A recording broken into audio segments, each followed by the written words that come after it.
In today's video, I am going to teach you how to change Excel default save location. This is a useful setting to update if you want Excel to save your work to a specific folder on your computer by default. It can help you stay organized and save time, especially if you regularly work with spreadsheets in the same location. To begin, open Microsoft Excel and look to the top left corner of the window. Click on the File tab.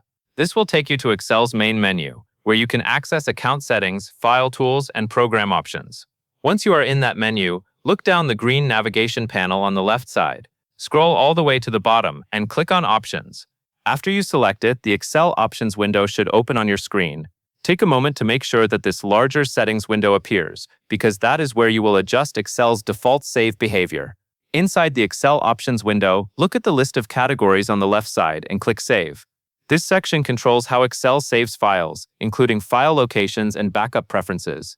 On the right side, find the area labeled Save Workbooks. This is the section you need.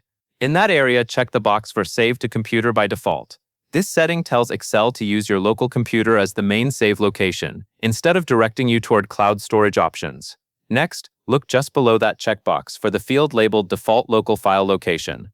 This is where you will enter the folder path for the location you want Excel to use automatically whenever you save a workbook.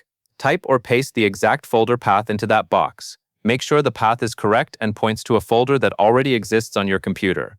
It is a good idea to choose a location that is easy to remember and easy to access later, such as a dedicated folder for Excel files. If the path is entered incorrectly, Excel may not use it as expected, so double-check it before moving on. Once everything looks right, go to the bottom right corner of the Excel Options window and click OK. That will save your changes and apply the new default save location. From this point forward, Excel will use that folder as its default local save location, which can make your workflow much smoother and more consistent. That covers everything you need to know.